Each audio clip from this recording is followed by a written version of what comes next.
Sisi Waislamu walillahi alhamd, leo ukiwa na mali yako wajua nikitoa natoa sadaka na kuna ujira nalipo mbele ya Mwenyezi Mungu Subhanahu wa Ta'ala. Waislamu, mali haiwezi ikawa kwetu sisi ni tatizo kabisa likatutia majaka ya roho hata siku moja, kwa sababu wajua nikitoa kuna kikubwa cha nisubiri mbele ya Mwenyezi Mungu Subhanahu wa Ta'ala. Na wewe, sisi Waislamu katika mujibu wa sheria zetu tunavyosoma, tunavyofundishana kwamba wewe sio mmiliki wa halisia wa ile mali. Mmiliki ukweli ya sawa ile mali ni nani jamani? Allah.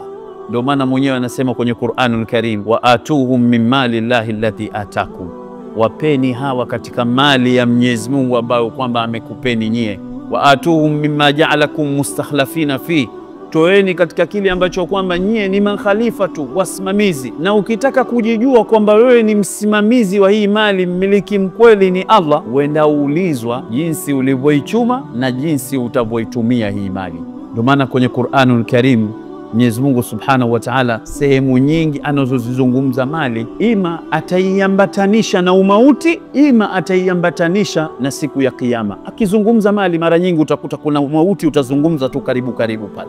Katika suratul Munafiqun, wa anfiqu mimma razaqnakum min qabli an ya'tiya ahadakumul maut, toeni hizo mauti yametajwa. Kwenye suratul Baqara, ya ayyuhalladhina amanu anfiqu mimma razaqnakum min qabli an ya'tiya yawmun la bay'un fihi wala khullatun wala shafa'a. Ikizungumzwa tu utakuta kuna umauti, wakumbushwa kwamba hichi si chako na utakwenda kuulizwa, lan tazula qadama abdi yawmal qiyama, mpaka uulize mambo manne, mali yake jinsi alivyoichuma na atavyoitumia.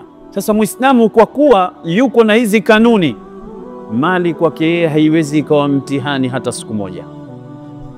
Anajua kwa sababu ile ni neema ya Mwenyezi Mungu Subhanahu wa Ta'ala. Lakini mtu mnafik na mtu kafir na mtu ambaye kwamba hana imani ya ukweli, ndio utamuona anakwenda mbio, anaenda mbio, yuko tayari adanganye. Wewe unafikiri mtu chanzo cha kudanganya mpaka akazungumza uongo kwenye mambo ya mabiashara na mambo ya manini, mpaka akatunga uongo nini? Wafikiri kutokuwa na imani na Mwenyezi Mungu Subhanahu wa Ta'ala. Kama una imani ya kweli, uhangaiki na uongo wewe.